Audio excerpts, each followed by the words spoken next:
Decades ago, I started growing food in my front and backyard, and I realized that my mission in life is to inspire and empower others to grow their own nutrient-dense, healthy organic food. Because of this, a lot of people have come to me with their gardening questions over the years, and that got me thinking, what if we put together a community that would help budding gardeners blossom? So I finally made the idea a reality with my Urban Farm U member program.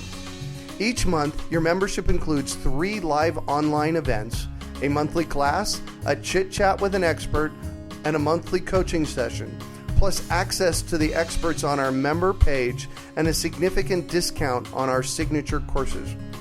I'm deeply committed to transforming our global food system, and I do this by empowering you to grow your own food. The Urban Farm membership program is a simple way to get going. Please join me in transforming your food system today. To learn more, go to urbanfarmmembership.org or text membership to 33444.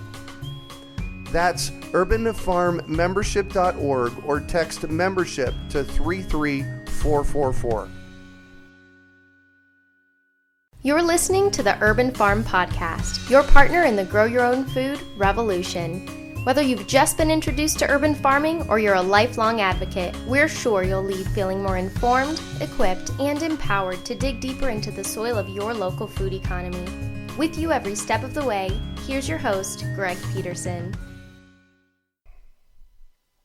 Today on the Urban Farm Podcast, we have Robert Colangelo of Green Sense Farms to talk about his experience with financing indoor vertical farming. Robert is a scientist, author, and environmental entrepreneur who founded several leading market-based environmental concerns. Currently, he serves as host of Green Sense Radio and founding farmer and CEO of Green Sense Farms. Robert is recognized as a national expert and an authoritative source on brownfield redevelopment, sustainability, and indoor vertical farming. He is the author of several books and numerous reports and articles on the subject.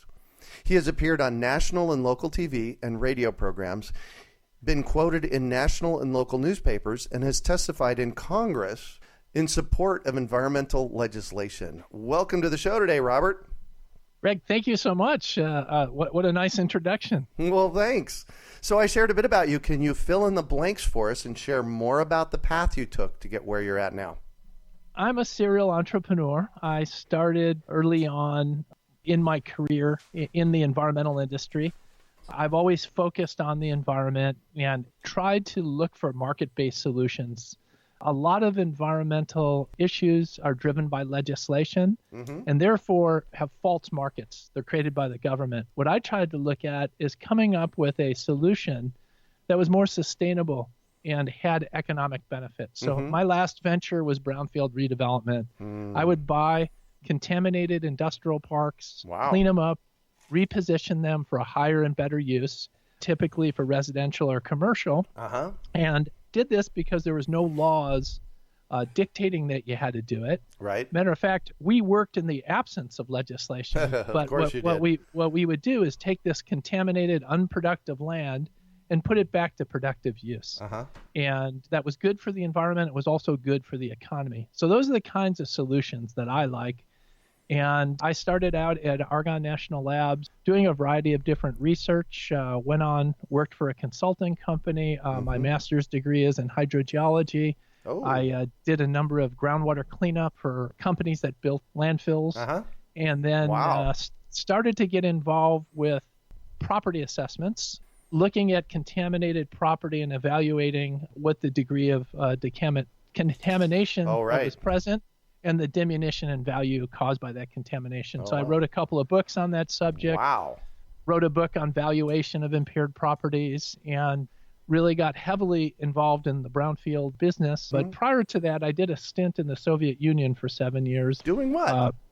Well, I worked with a lot of the folk at Argonne doing technology transfer, looking at a lot of the declassified defense technologies that had environmental applications. Our goal was to make sure that the Russian scientists stayed in Russia and see if that we can help them start businesses around the environment. So it was a fascinating opportunity. I learned a lot about international business. Wow, no kidding. And was in the Soviet Union at a time where they were intoxicated with freedom and then hung over with the reality of freedom. So I saw a lot of change in a short time. Oh, I'm sure you did. Wow. So I have some questions. Before we even get into the IVF, or the indoor vertical farming, I have some questions for you. You got to testify in Congress. What was that about? Well, one of the ventures I started was a magazine called Brownfield News. And from Brownfield News, I started the National Brownfield Association. It was a group of property owners, developers, investors, a large array of professional support service providers, and government. And we built this association up to about 1,500 members, 22 state chapters. Each chapter was led by a mayor who had these blighted properties in their city, and they wanted them redeveloped and put back to productive use. So I spent a lot of time with governors and mayors and senators and representatives promoting the value of brownfield redevelopment. And I testified in Congress a number of times on why putting these properties back to productive use was good for the economy, good for the environment. And that was a bipartisan issue. We got support on both sides. Nobody's, it was motherhood and apple pie, clean up these sites, create jobs, put them back to productive use. Got to have that excellent experience. No kidding. So you've used the word multiple times, brownfield. Could you just say something about that so people know what you're talking about?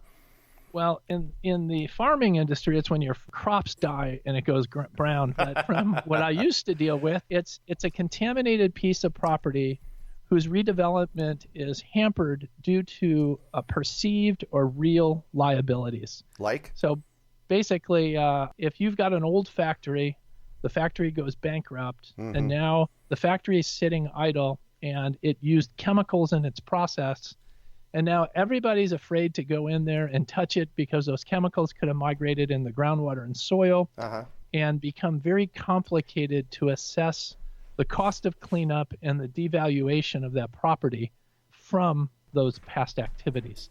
And so you've got a series of legal and financial liabilities that shroud that property. That's what a brownfield is. And you still have those. They're like perspiration stains dotting the the industrial landscape, especially in the Midwest. The old, cold part of our country has lots of these, and that's where I worked. Wow. So, all right, so you have all of that. That's an amazing background. And now you're all of a sudden in indoor vertical farming. Now, I realize that it's probably not all of a sudden. So can you kind of give us a roadmap of how you went from brownfields to growing food inside? As I was running the National Brownfield Association, we won a number of EPA training grants, and the last one was to build sustainable cities. And what as I was developing brownfields, I thought, well, this is great, but it's not good enough. If we just take these blighted properties, put them back to productive use, it's good, but it doesn't stop brownfields from being created. So I thought maybe our pitch should be green on brown. Let's put green projects on these brownfield sites, and now you've solved both ends of the equation. You stopped brownfields from being started, and you start to green up cities. So I won this grant, and I was putting on workshops around the country with major mayors in the prime cities, New York, Boston, L.A., Chicago, Seattle, San Diego. And what we were talking about is how are we going to rebuild our communities and build our cities in a sustainable manner? And so I would get the top experts in the cities that dealt with transportation, waste, water, energy, food, the built environment, financing. And so everywhere I went, I'd meet a different group of experts. And even though I've been in the environmental field my whole career, I was seeing all these new technologies and innovations and things I knew nothing about. And I thought, boy, this is ripe for a radio show. So I started Green Sense Radio Show with the idea that there's all this new green technology coming on, and it's fascinating. And I wanted to be an honest broker of information for the public to help, to clarify this, simplify it, and present it in an easy to understand, entertaining format. So I started Green Sense Radio, and food kept coming up. Urban agriculture, urban farming. So I thought, I really like the food space. I don't think this is a fad. I think it's a trend. And so I started to do some research on aquaponics, hydroponics, the combination of aqua and hydra, aeroponics. And so I looked at all these emerging technologies, settled on one, really did a deep dive on that, and came up with a methodology and a process that worked, and then scaled it up and built the largest, indoor vertical farm in Portage, Indiana. And so it was wow, really? After 6 years of hard work, we were an overnight success. So, exactly. Exactly. And we're still struggling. We're still humbled by the idea of taming nature. Trying to bring nature indoor year round is a challenge. And we get better at it every day. We have the best people on our team. We have very skilled engineers. My partner, Carl, is a CPA. We have a attorney who runs our investment and management relations. Nice. We have an excellent management team. And what I see as a challenge in indoor vertical farming is you have three major types of people going into it. You've got dreamers who want a different lifestyle, and they do it because they want this relaxed farming lifestyle. Yep. You've got hold on. Relaxed farming lifestyle? Well, that's what that's the romantic side of indoor vertical farming. I got it. Yeah. Right? It's a dream, right? That you're going to, grow your hair long and grow plants indoors. The second group I see out there are farmers who are very technical or growers who know about plant physiology and growing, but they know very little bit about business or sales. And then the third group is business people who see this as a great market opportunity, but they don't know anything about science or business. Yep. And so all those are really set up to fail. You really need a management team that is made up of business people, growers, and scientists, and people that can communicate between all those languages to be successful in indoor vertical farming. Right. Cool. So let's imagine that I am standing at the front door of Green Sense Farms. Tell me what it's going to look like as I walk up to the building and then walk inside, and just give me an experience in words of what that is like. Paint you a picture of Green Sense Farms. Yeah. Well, one of the limitations to radio is that you only are using, one sense, it's hearing. So I encourage everybody to Google 9 billion bowls, a fantastic interactive online report produced by Thomson Reuters. And in there, it talks about how are we going to feed a population in 2050 when it's at 9 billion people. And in there is a very solution-oriented report about how we are going to meet that challenge of feeding a growing global population with less arable land and less resources. And we are featured in there, and there's a 3-minute clip that shows our farm. So if I cannot paint a good picture, you could go Google that, and you'll have an excellent example of what we do. Perfect. So in general, hold on before you go. 9 billion bowls? Yes. Okay, I didn't come up with a specific website for it. It got a lot of media clips, but it looks like there's a YouTube video on it. See, if you type number 9. Number 9. Billion bowls. 9 billion bowls. Let's see what that comes up with. And the first one I get is Thomson Reuters 9 billion bowls. Yep, that's the one. Yeah, click on that. All right. Cool. Okay, good. And this is just a fantastic report. You'll see it's got interactive graphs, it's got audio, it's got visual. It connects the dots between activities and food growth. Find this to just be anybody who's interested in food should read this report. All right, cool. Super. So you were going to give us a walkthrough. So I will try my best to paint a great picture. So if you close your eyes and you imagine walking into a building. Hold on. And within. Hold on. If you're driving your car right now, don't close your eyes. If you're working in your garden, you can close your eyes. But go ahead.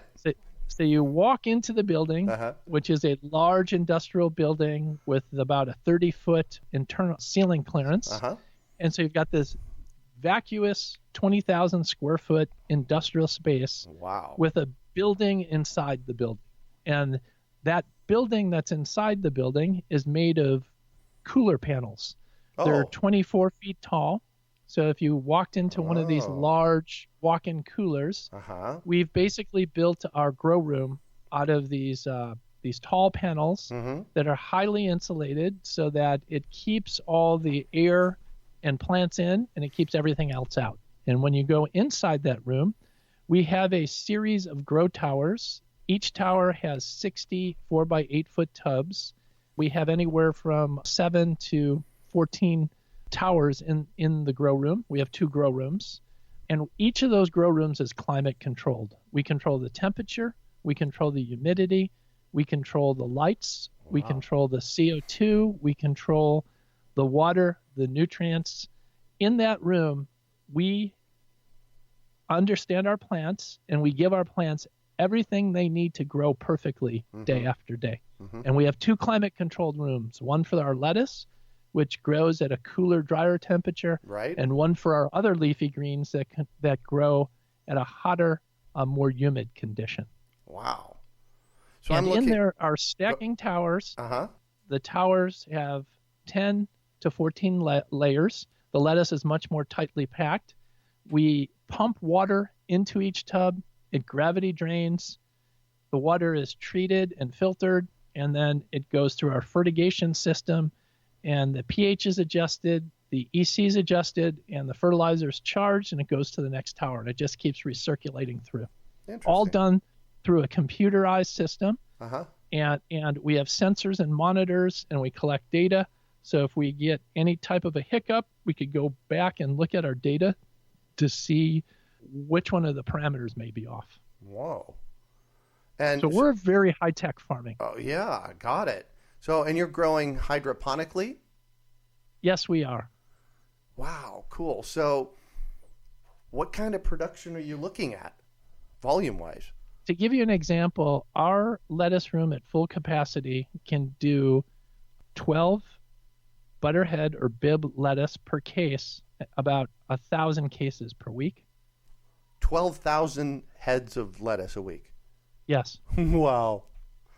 And that's just one room. Our basil room can do about 24,000 plants per tower per month. And we have 7 towers. Wow. So hydroponically, and I'm looking at a picture of you. I've got a photograph of you in front of me, smiling at me with your Green Sense Farms apron on. And everything is pink. What's that about? One of the reasons we're able to have such high technology is we've picked partners. And we've broken down the individual components that make up our farm and have negotiated strategic relationships with them. And one of our partners is Philips, who provides the LED lights. And so if you look at the LED lights, they consist of red and blue diodes. Yep.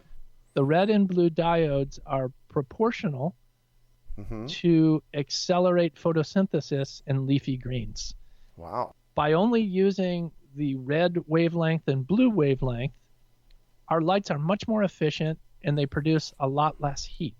If you have a white spectrum, you have the full spectrum of light, but it turns out that the plants don't need all that light spectrum. They just need the red and blue. Hey, of course. So our lights burn cool. They burn for 18 to 22 hours, and when you touch them, they're cool. So they use a lot less heat. They produce a strong PAR, which allows us to grow our vegetables year-round. Wow. And they use a lot less electricity. Yeah. Wow. But people love the pink lights. It's sort of like a car wash. Why do you go to a car wash because of all those bright flashing lights? Yeah, exactly. People come to the farm. They love the lights. And we've been the benefactor of probably 100 stories. We've had most of the major media, radio. Congratulations. Newspapers. And it's not us. It's the lights. It's like having an exotic car. They don't like you. They like your farm. They like your car. Yeah, exactly. So I have one question that might be burning on our listeners' ears right now. And that is, how is the food different that's grown this way than in the ground?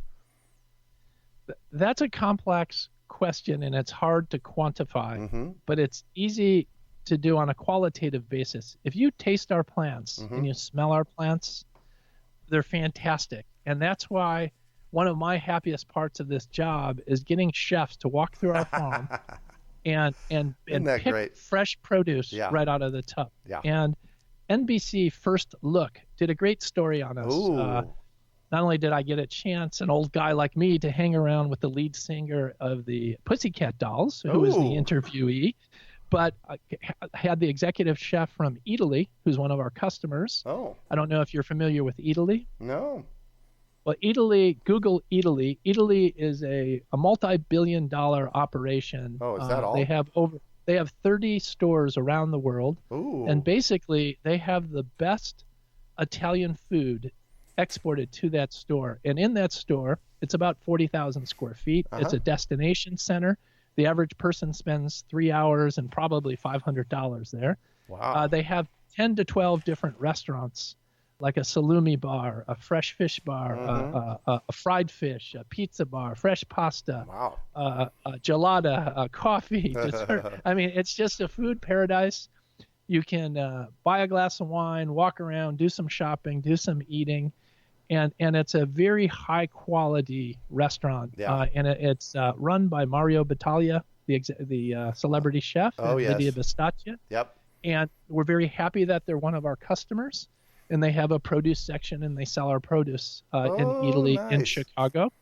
And so the executive chef, again, if you want to Google NBC First Look, Green Sense Farms, you'll see Rob Wing, the executive chef, came with Ashley Roberts, the lead singer of the Pussycat Dolls, to our farm, and they picked produce, and then they brought it to Italy and cooked it. And it was a great show. And that's what I like best, is when those chefs come, they see this fresh produce, they smell it, they taste it. Yeah.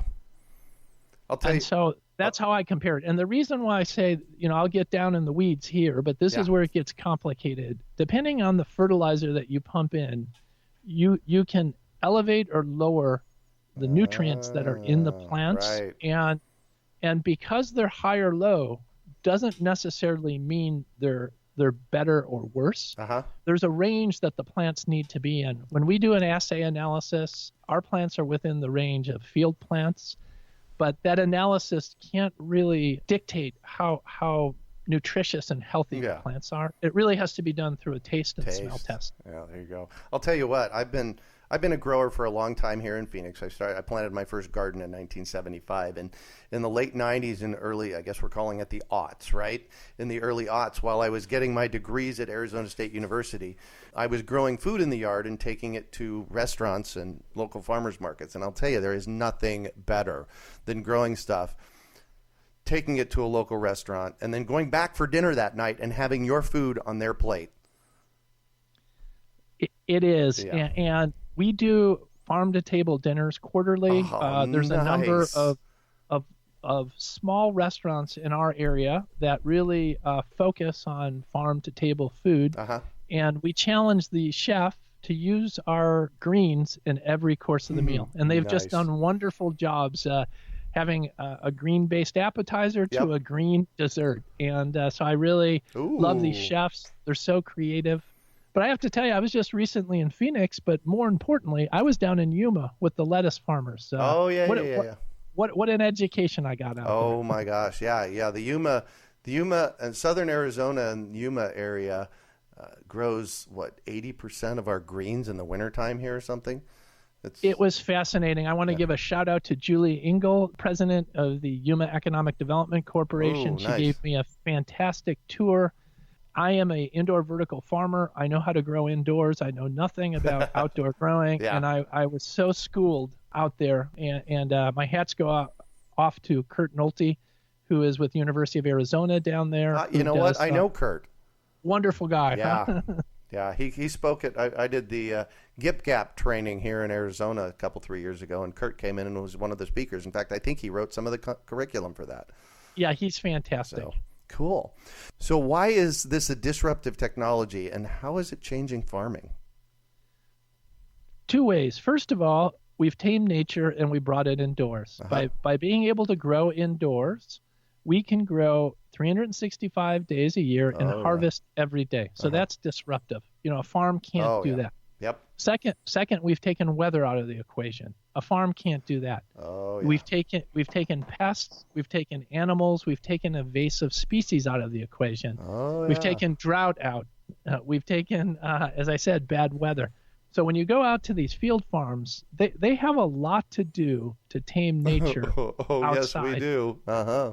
Indoors, we've taken a lot of those risks out of the equation. And not only that, we've been able to go up, which farming is horizontal, so we can get a much higher density so that we can grow year-round in a high density in a small footprint. So that's number one. So now think of it as a autonomous Uber cab. When you think of an autonomous Uber cab, you think, oh, a car that drives itself. Well, yes, it does, but once a car can drive itself, you have to think about how do you apply that technology to disrupt society. Well, we're the same way. We disrupt it now with our business model by putting these farms at the point of consumption, which means institutional campuses where large volumes of meals are sold every day. So hospitals, military bases, corporate and college campuses, wherever you're seeing large volumes of meals, and then on the distribution side at food processing facilities. Oh, right. And at the hubs.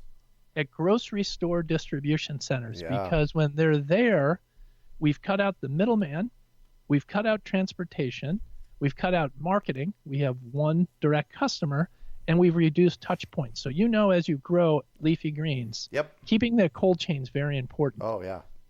By keeping your produce at that point of consumption and distribution, you've increased the ability to always deliver it fresh, reduce touch points, and you've reduced your cost. So that's what's disruptive. Yeah. Cool. Why ship lettuce from Yuma to New York when I can build a farm in New York at the Wegmans distribution center? Yep. And then it goes direct to the customers. Yeah, and it's so much closer, so much fresher that way. Or in the future, why not build it at the Amazon distribution center, since most of our food in the future is probably going to be delivered by autonomous cars through Amazon distribution. Or drones. The world's changing rapidly, oh my gosh, and we're just excited to be part of that transformation. Nice. So in the realm of farming, you used a term that's really important that you distinguish for us a little bit, and that's cold chain. What does that mean, please?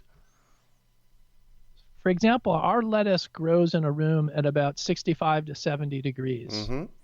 The best way to preserve lettuce to have the longest shelf life is to constantly decrease that temperature as it's being packaged. So we harvest it, we put it in a clamshell. The clamshell goes into a colder room at about 55 or 60. It gets put into a box, and then that box goes into a colder room at about 39 degrees where it's stored until the truck picks it up. So once that lettuce leaves that 39-degree room, it needs to be kept at that temperature, until the consumer purchases it. Right. So if a head of lettuce has many touch points and it gets cross-docked, so it goes to one dock and then it's put onto another cooler and then to another truck. Right. If you break that cold chain, that lettuce starts to deteriorate, especially if there's condensation. Yeah. So if I have that lettuce at 39 degrees and it gets exposed to 100 degrees, you're going to see water start forming on that package, and water is very bad for leafy greens. Yeah.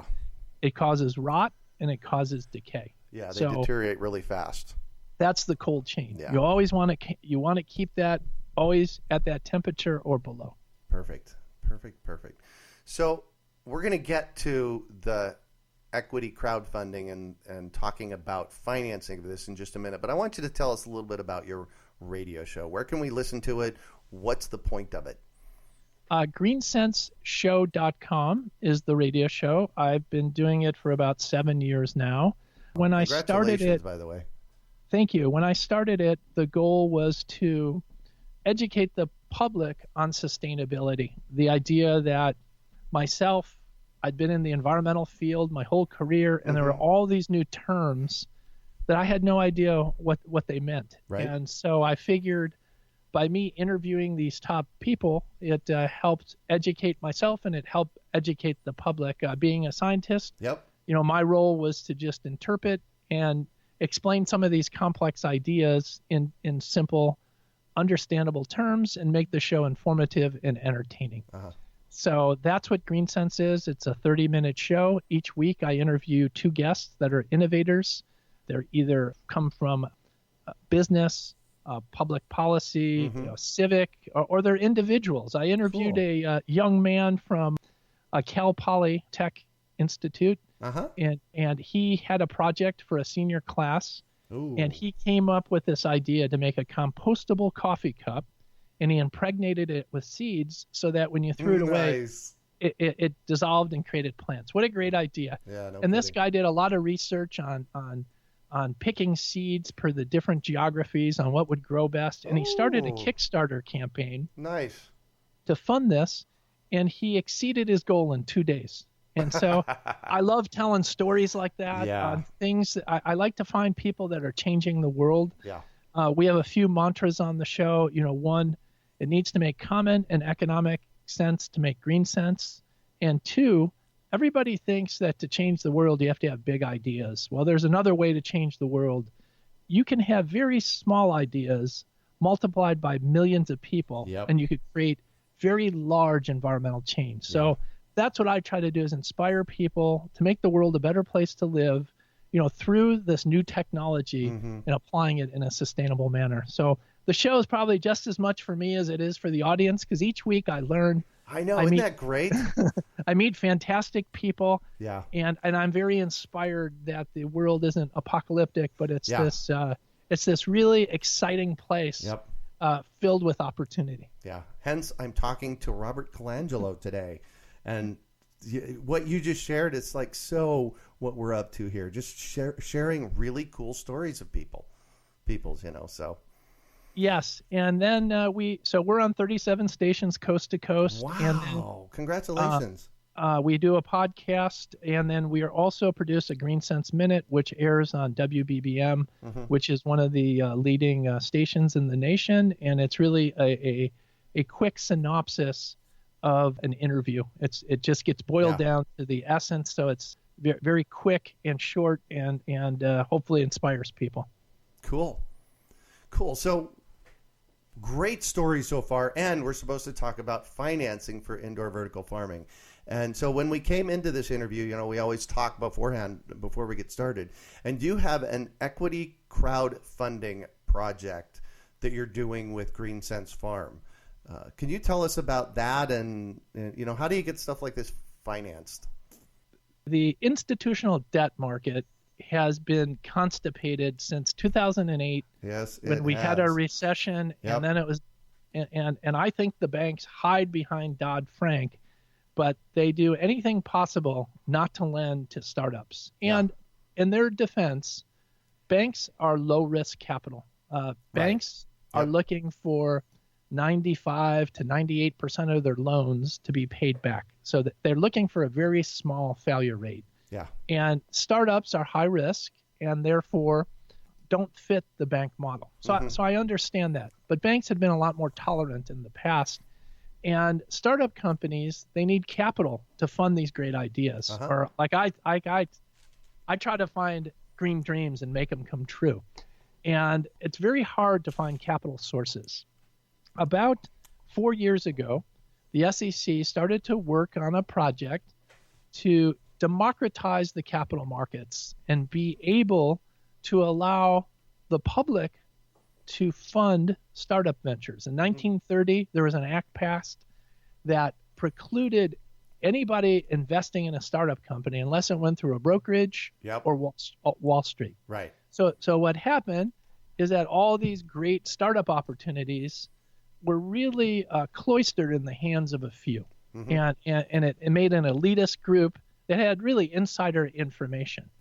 What equity crowdfunding did is it broke that down so that the public now could invest directly into startup companies without going through brokers and doing their own due diligence on a company. So just like we have disrupted produce distribution and cut out the middleman, marketing, and transportation, equity crowdfunding has disrupted the financial markets and now provides a very entry-level source of capital to fund ideas. And we were one of the first 50 companies to take advantage of this change in the regulation. It just happened a couple months ago. Good for you. And we also set records. We were the first company to reach its goal the fastest, and we have the highest conversion rate of visitors to investors. And our website that we're on, there's only 6 approved portals, and one of them is startengine.com, startengine.com. And if you Google startengine.com and GreenSense Farms, you will find our website. And according to the SEC rules, I can't say anything about the offering. The idea is that they want to level the playing ground so all people get information equally.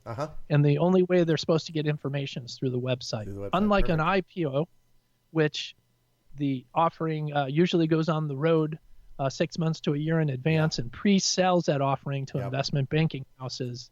The way you sell a OPO, or an online public offering, is you launch the offering and you direct people to the website so everybody has the same access to the same information. So we're very proud to be a early adopter of this new financial vehicle. Like anything, it has its pros and cons. But in general, we think this really democratizes the capital markets. It provides a much-needed early source of capital for startup companies and expansion capital for expansion companies. I suggest everybody read about this, go look at these sites, and formulate their own opinions. Cool. So I'm going to boil it down because I can boil it down. Basically, if we go there, we can invest in your company and get a share of the company. Exactly. and you can invest there's a minimum investment, get this, of only $100. And we wanted to make sure that it was accessible to people because we've had about 100 stories done on us. We've been the benefactor of a lot of great press. And every time a story is done, or a TV show or a radio interview, people call us and they say, hey, I'm an individual and I'd like to invest in your company. Well, part of the reason we did this was to give all those people a chance to take a small equity position in our company. And also, we are building a network of farms at college campuses, and we use this as a way to test the waters to see if we could target communities for investment so that as we build future farms, then we want the community at those universities. They all have good school spirit. Why not have them own a piece of that farm, support it, make sure their local grocers carry our product, maybe even offer them direct sales of the produce. Our next farm will be in South Bend, home of Notre Dame University. And so we're very, very excited about that. And a big part of that farm is we're creating an earn-to-learn training center. One of the big problems in the agricultural industry is there's a shortage of workers. Same for the produce and food service industry. We're going to fill that void by having people work in our farm 20 hours a week, pay them above prevailing wage so they can put themselves through college and then graduate job ready to work in the food service, produce, and agricultural industries. Nice. And we've got 3 more of those farms slated around the country. Wow. I have to say that is brilliant and disruptive. Good job. Good job.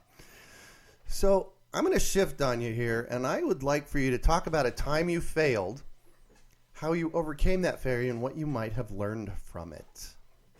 Well, I fail every day. I probably fail more before most people get up because I get up very early, about 4 every morning. But I'm okay with failure. You know, to me, failure is a learning lesson. Right. And I've had 3 guiding principles in my career. You know, one is to take on projects that make the world a better place to live. 2, Amen to that. Make sure I can make a living out of doing it. You know, I'm grounded in market reality, is that these just can't be high in the sky ideas. They have to be grounded in market reality. Yep. And then lastly, I want to be passionate and fun about doing it. Amen to that. So my whole career has been in the environmental field, starting environmental ventures. And when I first started out, I would talk to people about the benefits of the environment and why they should invest in this and how good it was going to be for the planet. And after failing multiple times with that pitch, I quickly learned they really don't care about the environment. You really need to lead off with the financials, and you have to have a compelling, a cogent business plan that makes financial sense, and then you could hit them with the environment. Yeah. So for example, with brownfields, if I tell somebody, well, I want to invest $5 million in this contaminated piece of property because it's going to clean up the community and it'll make it a healthier and cleaner place to live, I'm probably not going to get financing. But if I come in with a cogent business plan that shows how I'm going to reposition that property from industrial, valued at $10 a square foot, to residential at $100 a square foot. Yep. And here are my inputs, and here is my delta. I'm going to have a much higher chance of financing my project. So it took me a long time to learn that at the end of the day, people speak finance, and that's the common thread between everybody. If you want to make real change out there, you've got to be able to boil things down into a financial language that the decision makers understand. Otherwise, they're not going to support you. And then you could sort of tag on the environmental reasons. And so that was a big learning experience, and it was hard-earned. Yeah. Yeah. Perfect. So what do you consider your biggest success? I don't think I've had it yet. Love that answer. Haven't heard that before. Honestly, haven't heard that one yet. So, each day, I read a book called Body for Life, and in there it talks about how you want to maintain your body to live a healthy, vibrant life. And it's exercising 6 days a week and eating 6 small meals a day. Yep. And it talks about how you build muscle. And the way you build muscle is by constantly, stressing your muscle. You have to constantly take on a higher level of weight if you want to improve your muscle. Right. You can't be stagnant. Well, I feel the same way with business and life. I constantly want to take on challenges that push me and make me scared. If I take on a venture and I'm not scared, then I shouldn't be doing it. And I can tell you, the first time I was live on radio, it was in the Chicago market, a big market. It's hard to get on radio, as you know, especially terrestrial stations. Oh, yeah. I was petrified. I'd done public speaking. I've written books. My first time on the radio, I was shaking, and I could not. It felt like I was in a roller coaster. Yeah. But you know what? It gives you your chops, and it keeps you young because you're constantly challenged. So I really do believe I have not had my greatest success yet. I believe that all my training and all my experience has got me prepared to take on indoor vertical farming. This is a great passion. It's a lot of fun, and we're changing the world. We just built our first farm in China. We turned it on 2 weeks ago. Wow. That was a huge success. It took us 18 months to build our farm in Portage. We got a farm built in China that I can't tell you how complicated it was. We built that in 6 months. Wow. So that was, I've had lots of successes as an entrepreneur. The one thing I've learned is that you have to celebrate your successes. Oh, yeah. If you, amen to that. If you don't celebrate them, maybe it's a pizza, maybe it's a glass of wine, maybe, it's a bike ride. But when you have these successes, you have to celebrate. Oh, yeah. Yeah, I hear you. I also am a serial entrepreneur. I've had, I think, 29 businesses in my life. Some of them lasted a sneeze, and one of them lasted 22 years. So I totally hear you on that one. I am going to throw you out a challenge now about my last question. And I'm going to have you imagine that you're at the end of your life, which is a long way away. And I'm going to ask you that same question. What do you consider your biggest success? So between now and when you're not with us any longer, what did you create that's your biggest success? Well, I have to say my 3 kids, and they are really great kids. And each of them has a piece of me. In my past venture, we ran about 124 conferences, and my daughter graduated from MSU, and she runs a conference facility. So I'm very proud that she followed in a part of my footsteps. Yeah. My son is a mechanical engineer at Purdue. Ooh. And is focused on sustainability and, building a better world through sustainable processes.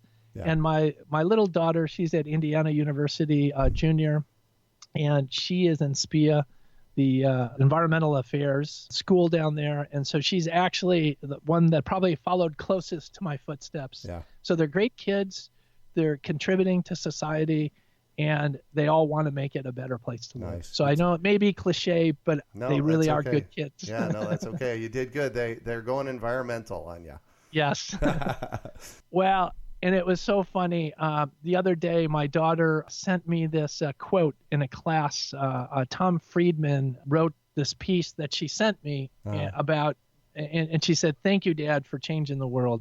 Yeah. And it was so funny. That day I was with Tom Friedman. And so I wrote her back, and I said, "Toria, you'll never guess who I'm with." And I spoke at my son's school at Purdue, and we had a great turnout. And so again, when you could see your kids see what you do and they reflect that, I don't know if there's anything better. Nice. Tom Friedman wrote a number of books, but The Earth is Flat, Hot and Crowded. Yep. And he's talking about a new book that was just fascinating. The guy's a great thinker. Cool. So talking about books, I'm all about education, and I have to know, is there one book that's been influential for you in this process? Well, I've read lots of books, and they probably all have shaped me. Probably Bill Covey's book, The 7 Habits of Successful People. Uh-huh. You got to read that. But the book I really liked, and I read it in an airplane from Chicago to the West Coast, was called Blink by Malcolm Gladwell. Oh, my gosh. Great book. And what I actually made a lot of money off of Blink.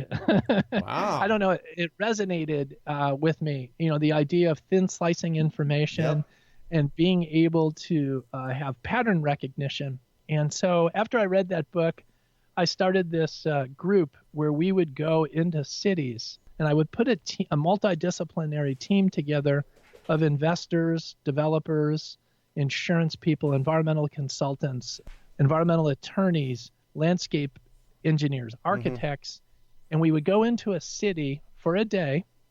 We would look at their brownfield site, and then at the end of the day, we would report to the mayor what was the highest and best use for that site, what was the most likely development that can occur, where were the data gaps, and what were the action items that needed to take place to move those properties forward. And so we did and we would get paid to do this, and we did a number of these and really took some very complicated projects and put them back to productive use. So I love Blink, and it just resonated well with me. Beautiful. So what one final piece of advice do you have for our listeners? Well, I would say Winston Churchill, never quit. Never quit. As an entrepreneur, it's all about tenacity and persistence. And I close every radio show with, when you're green, you grow. What I leave off is, when you're ripe, you rot. So you always have to try to stay young, be learning, and, being green and naive keeps you in a mode that you're learning and you're progressing. Once you start to get ripe, then you're going to rot. And that would be my advice. Well, thank you so much for joining us on the show and sharing your experience with us today, Robert. It has been a treat getting to chat with you. It's been a real pleasure. Thank you for the interview, and we'll have to have you on Green Sense. Oh, hey, I am all over that. Janice is listening, and she's going to schedule that. All right. Thank you. So how can our listeners get a hold of you? You could always send me an email at robert@greensensefarms.com. Okay. Or you could go to our webpage, greensensefarms.com, and you'll be able to reach me there. Perfect. We're going to set up a link on our website, urbanfarm.org/IVF. So if you go to urbanfarm.org/IVF, we will have all the information there, including how you can invest in this amazing, amazing company. So once again, thank you for being on the show today, Robert. And that's it for today. Thanks for joining us on the Urban Farm Podcast. Decades ago, I started growing food in my front and backyard, and I realized that my mission in life is to inspire and empower others to grow their own nutrient-dense, healthy organic food. Because of this, a lot of people have come to me with their gardening questions over the years. And that got me thinking, what if we put together a community that would help budding gardeners blossom? So I finally made the idea a reality with my Urban Farm U member program. Each month, your membership includes 3 live online events, a monthly class, a chit-chat with an expert, and a monthly coaching session, plus access to the experts on our member page and a significant discount on our signature courses. I'm deeply committed to transforming our global food system, and I do this by empowering you to grow your own food. The Urban Farm membership program is a simple way to get going. Please join me in transforming your food system today. To learn more, go to urbanfarmmembership.org or text membership to 33444. That's urbanfarmmembership.org or text membership to 33444. We hope you enjoyed today's episode of the Urban Farm Podcast. Remember to listen 3 days a week for tips, advice, and resources to help you on your journey with urban farming. You can find us on the web at urbanfarm.org or send us an email to podcast@urbanfarm.org. In the words of Vincent van Gogh, great things are done by a series of small things brought together. Be encouraged that with each lesson learned and skill developed, you are one step closer in the direction of your dreams.